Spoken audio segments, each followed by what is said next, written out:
Well, folks, I did it. I saw Godzilla Minus One. And if you're familiar with the way that I do my reviews here, you know that I usually start off with a cynical line.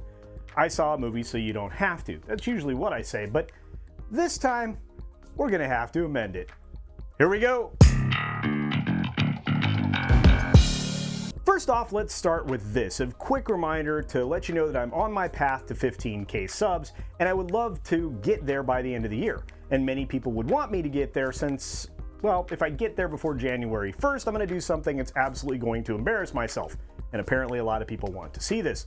So please consider adding to my humiliation so that others may enjoy it as well by subscribing today if you're not. I would appreciate it. Also hit the thumbs up button because a lot of people are going to want to see this because I'm actually going to talk positively about a movie, believe it or not. Now with that out of the way, Godzilla Minus One is coming to us from the real Godzilla team of Toho. And in every single way, this film is authentic. I remember these films from being a young person and watching them on reruns on Saturdays and just enjoying them to pieces because I love a good rubber monster movie. And this is, well, in the spirit of that. It's so much in line with the previous films that it had a budget of only $15 million. And it's set in post-war, World War II, Japan. What's really bad is now this country, who's war-torn, that's absolutely war-torn, is set upon by obviously a very angry kaiju. In the early part of this film and the lead up to it, you are introduced to a character, Mr. Sakashima, and he's going to be the fixture point for everybody in the audience. You will understand if you just read through the subtitles everything that you need to know about this man, and his acting, while over the top at times, in fact, you could say that about everybody in this film, was really well done. And actually, what's funny is there's a very little girl in here that kind of steals the show at the end of the film. Now, it's weird that I'm talking positively about people in a monster movie. I oftentimes talk rather negatively about too much people in a monster movie. And, well, just look back at how I talked about Godzilla vs. Kong. Yeah. So, and because this is a darker take, very much unlike the Universal films, it really reaches down to the heart of what a monster movie is supposed to be. At just over 2 hours, the film is very well paced and it uses its screen time wisely, building a world in a familiar way during a very sad point in history. And it's currently slated for wide release starting on December 1st, but there were some special fan events that happened already on the day that I watched it, and some other pre-screenings as well. And I saw this in the best possible way, and if you can, I would suggest seeing it in IMAX. It's probably the only way to really see this film in its full glory. Now, Takashi Yamazaki, I think that's his name, had a vision for this film from beginning to end, and it's clear throughout all of it because he was allowed to be both the director and the screenwriter.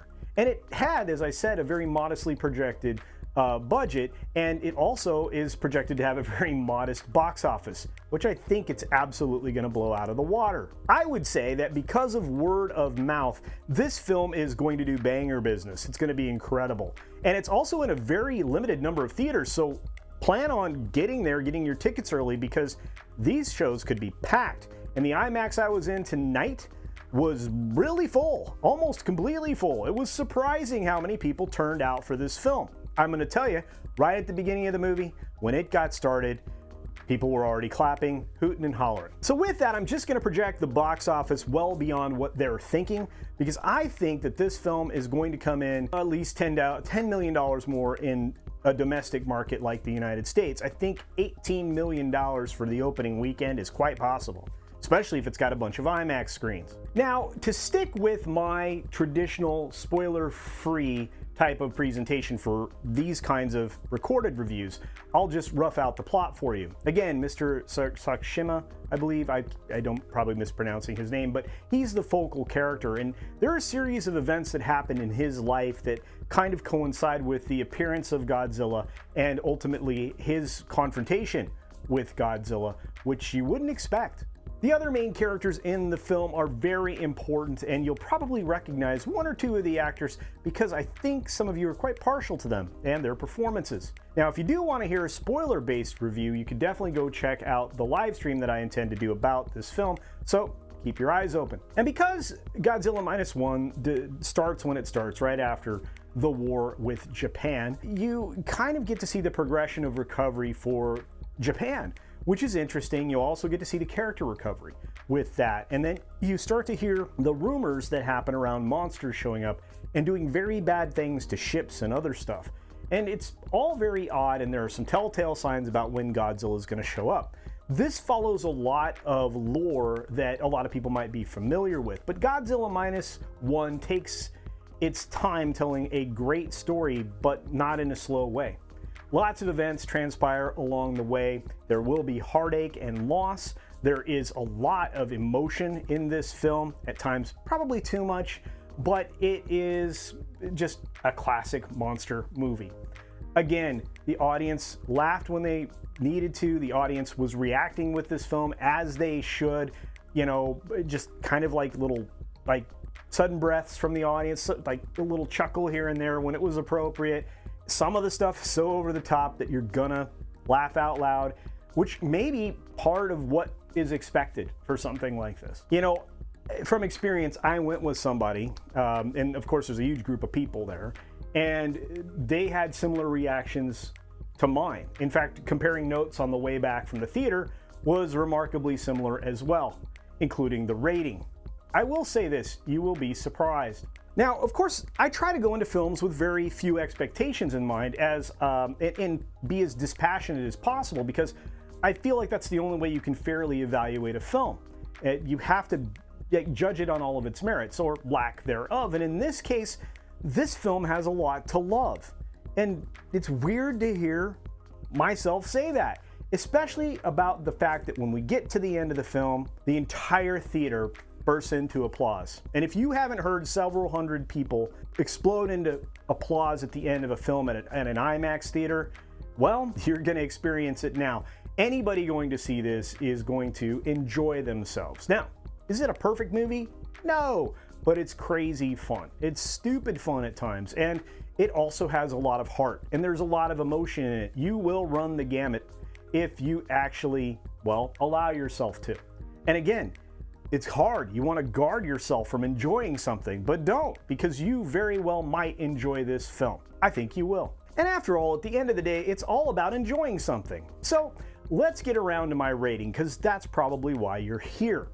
I think that if you go into this movie the same way that I did, you're going to come out of there feeling like that is an 8.5 out of 10. One of the highest ratings that I give. And it's quite surprising, even to me. It wasn't perfect. There were, several holes. There's a lot of moments, again, that will cause you to chuckle, because there's some absurd things that have to happen. But then just sit back and realize you're at a rubber monster movie. You're at a kaiju movie. Have fun. It's good time.